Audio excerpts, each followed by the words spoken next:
No nanny ever lasted more than a week in that mansion. Some left in tears, others swore they'd never return. The twins, born into privilege, raised without warmth, had turned every caregiver's dream job into a nightmare. Then came a woman no one expected, a maid who carried more scars than she showed and more strength than they could imagine. What she faced inside those golden walls would expose more than bad behavior. It would uncover a truth about race, power, and the price of silence. Before the mansion, before the whispers and the headlines, Clara lived a quiet life on the edge of the city. Her world was small but full. Mornings started before sunrise, filled with the rhythm of cleaning jobs that barely paid enough to keep the lights on. She was a single mother, a woman whose hands carried both tenderness and exhaustion. Every scar on her skin told a story, of loss, of endurance, of choosing dignity even when the world gave her none. Before the mansion, before the whispers and the headlines, Clara lived a quiet life on the edge of the city. Her world was small but full. Mornings started before sunrise, filled with the rhythm of cleaning jobs that barely paid enough to keep the lights on. She was a single mother, a woman whose hands carried both tenderness and exhaustion. Every scar on her skin told a story, of loss, of endurance, of choosing dignity even when the world gave her none. She had worked for families who barely noticed her presence. Some couldn't remember her name. Others spoke to her like she was invisible. But she smiled anyway, because in every corner of every house she cleaned, she imagined the life she could give her son if she just kept going. Then came the call. A job offer that didn't sound real. A mansion in the hills, a salary triple what she'd ever earned. But the agency's tone carried a warning. You won't last. No one does. They said the children were uncontrollable, spoiled by wealth, untouched by kindness. Nannies came and went like passing seasons. Some lasted a week, others only a day. Clara hesitated, staring at the address printed on the paper. She needed the money. Her rent was overdue, her son's school fees unpaid. And deep down, something in her whispered, "You've survived worse." When she arrived, the mansion looked like something from another world. Tall gates, polished marble, silence that felt colder than stone. Inside, portraits of the family lined the walls, smiling faces framed in gold. But beneath that perfection was something else, something hollow. The twins, no older than 8, watched her with an eerie stillness. Their eyes carried both curiosity and defiance. Behind them, the air seemed heavy, as if the house itself was holding its breath. Clara adjusted her uniform, forcing a smile. She didn't know it yet, but this job, this chance born of desperation, would pull her into a battle far greater than she imagined. One that would test not only her strength, but the boundaries of humanity itself. The first days in the mansion felt like walking on glass. Every corner gleamed with perfection, but underneath Clara could feel something broken. The twins, Ethan and Elise, tested her from the moment she arrived. They threw food, screamed insults, and tore through the house like storms in human form. But what unsettled her most wasn't their behavior, it was how the adults reacted. The housekeeper avoided them. The chef kept his head down, and the mother, Mrs. Langford, floated through her home like a queen untouched by consequence. When Clara introduced herself politely, the woman's smile was thin. "Please don't get too attached," she said. "They don't respond well to certain types of people." Clara understood the meaning behind those words. She'd heard them her whole life, wrapped in politeness and poison. Still, she did her job. She stayed calm when the children mocked her accent. She didn't flinch when Ethan poured juice on the floor and said, "That's what you're here for, right?" She cleaned, cooked, comforted, and silently absorbed the sting of a world that still saw her as less. But one night something changed. Clara was passing the twins' room when she heard crying. Not tantrum crying, but the kind that comes from fear. When she opened the door, she found Elise trembling in the corner, whispering that her father was coming home. The girl's voice cracked as she said, "He hates when people like you touch his things." Before Clara could ask what that meant, the heavy front door opened downstairs. The sound of expensive shoes echoed through marble halls.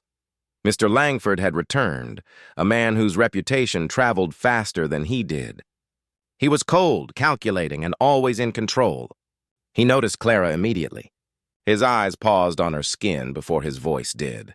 "You're the new help?" he asked flatly. "Let's see how long you last." From that night on, the air in the mansion thickened. Mr. Langford began to notice every mistake, real or imagined. A misplaced spoon became carelessness. A fingerprint on a glass turned into disrespect. And always the same undertone followed, the belief that she didn't belong. Still, she refused to break. When the twins lashed out, she didn't yell back. Instead, she taught them, small lessons wrapped in patience.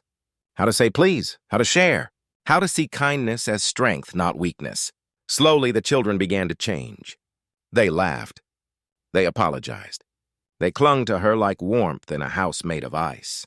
But that change came at a price. Mrs. Langford began to notice. Her smile grew tighter, her tone sharper. "They're children," she told Clara one morning.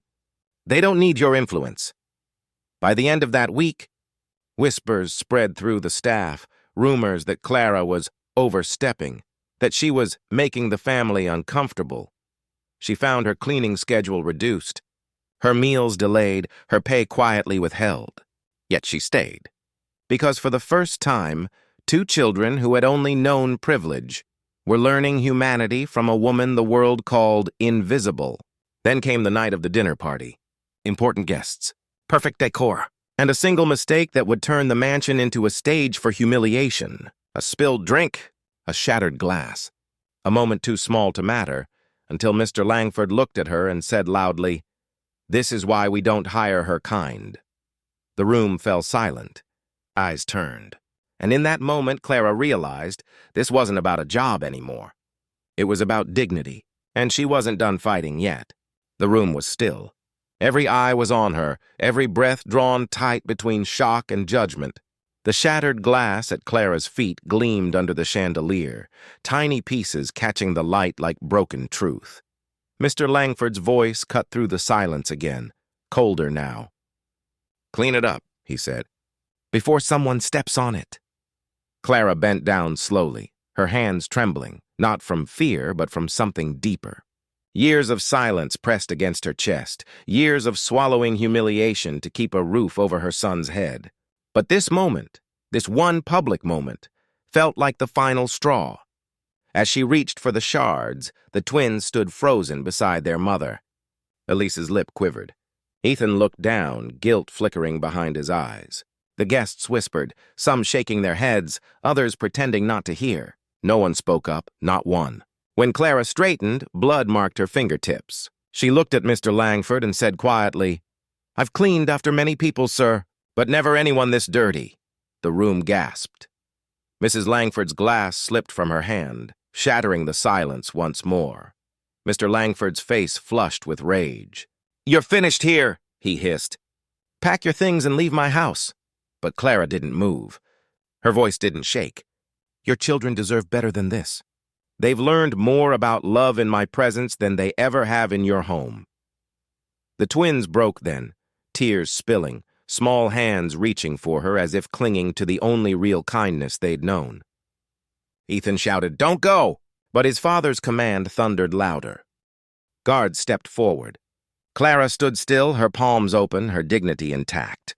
The humiliation, the pain, it all melted into something else, defiance. As she walked past the guests, their eyes dropped to the floor. No one dared meet her gaze.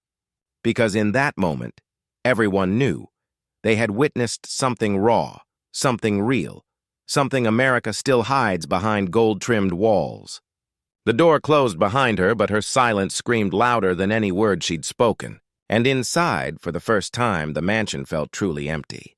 Clara left the mansion with nothing but her small suitcase and the echo of slammed doors behind her.